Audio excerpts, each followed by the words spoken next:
I'm just doing a quick review on our Yamaha 2007 Yamaha SX 230 high output. We here in southern Michigan mostly use this boat on Lake St. Clair. We do tow it up to Burt Lake. A lot of the reviews I saw online were from people using it down in Florida and on inland lakes. So one of the questions I had before I bought it was, is it going to handle the rough chop of Lake St. Clair? And we've had it, used it most last summer, and so far this boat's been great for our family. How we mostly use it is tubing with the kids, and then we go to the sandbar and park and meet up with friends. So we go to Grass Island and Poor Man's quite a bit, and then Strawberry Island as well. The best feature of this boat is, of course, the back station here. We usually will back up to our friend's boat, put an inner tube in between us, and then just sit there and have drinks and talk to them. There is an area you can put a table leg there and have a little table back there. On the back there's also a remote tuner for the radio, so you can turn it up, turn it down. Doesn't have any speakers in the back. They upgraded that in newer models, but the 2007 unfortunately does not. Has a nice ladder that stows in. I do have the Cobra Jet steering fins that they came on the boat. I kind of would rather have the bigger ones from Jet Boat Pilot, but $400 seems like a little much to spend on a couple pieces of plastic, if you ask me. But I think they would be nice because it is a little difficult to control initially until you get used to it. But has a tandem axle trailer. All Yamahas come with a trailer, either galvanized or painted, with disc surge brakes on the second axle. You can see the bimini top is up. Real nice big bimini top on it. So it's great so far for what we use it for. Back here on the rear swim platform, there's the tow rope connector.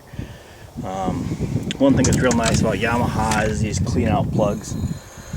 Basically, if you suck up a rope, you can just pull these out, and that's your main shaft drive right there. You can cut those out and hopefully get you back on your way. There is some discussion on forums about those plugs blowing out, but I don't know. Seems like Yamaha does pretty well in design engineering, if you ask me. Here's a little port for the light. Seating layout works really well for my family. There's a little area for a table right here. This cushion comes out, and most of the time we leave that out all summer. This little cushion is supposed to be like one of what most people lose when they're towing their boat. Has 4 speakers back here, some nice cup holders, has some courtesy lights. This seat right here, sorry about the camera,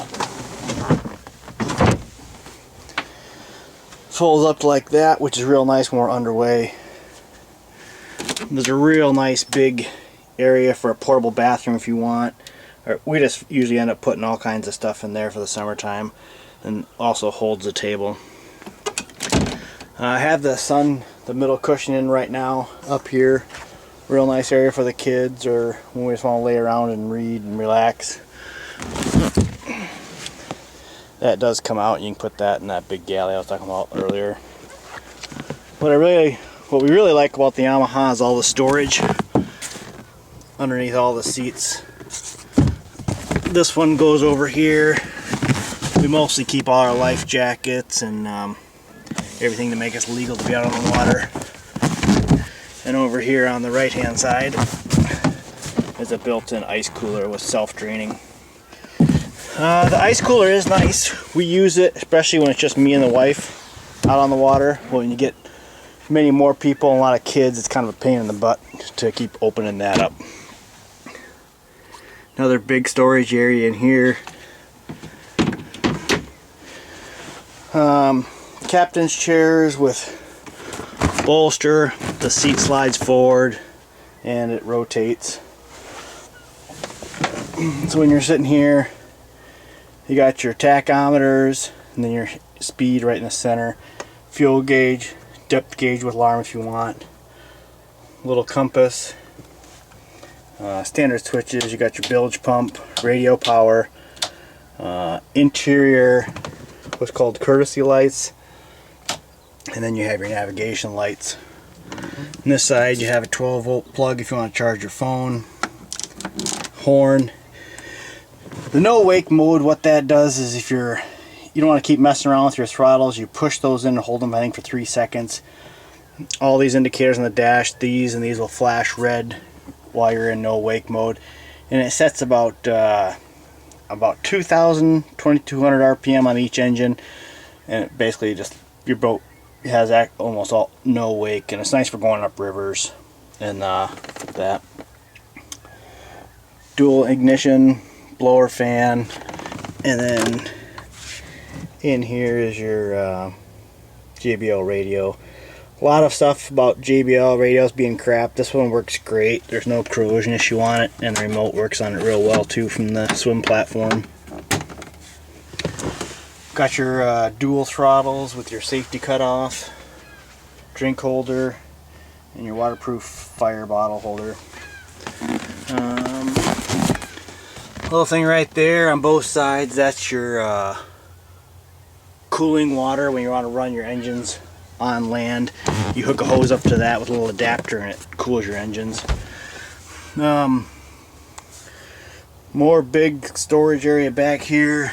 I don't know if you can see it, but it goes way in the back. You can see my other table post way back there. There's a short one, there's a long one. And then on this side over here, the seat down again. There's the batteries. I think they come standard with one battery. When I bought this, it had a dual switch installed, which I really appreciate. And then again, it goes way up in there. So, ton of storage on this boat, which is nice for my family.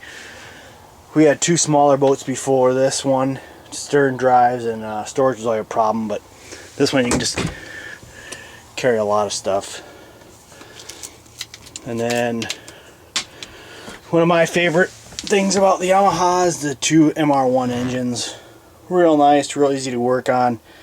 This thing swings way high out of your way, so you don't feel like you're down working a little well. I think Yamaha did a real nice job with these engines. The one thing I will say about this compared to a stern drive is it is quite a bit louder. And if you're not used to high revving 4-stroke engines, it's a different sound. Basically, when you're running about 7,000 RPM on each engine at cruise. At max power, you're about 10,500 RPM. So it is quite loud, which is probably the one thing I like to change. I think they have improved that with the newer models coming out, more soundproofing. But overall, for what we do, a lot of the stuff we go to sandbars, we always had to have our stern drive real high, which isn't good for your gimbal bearing in your stern drive. These ones we can just go right up there, no worries at all. So far for the year we've had it, we really enjoy this boat, and I hope this video helps make a decision. Any questions, please write in the comments. I'll try to get to it. Thanks.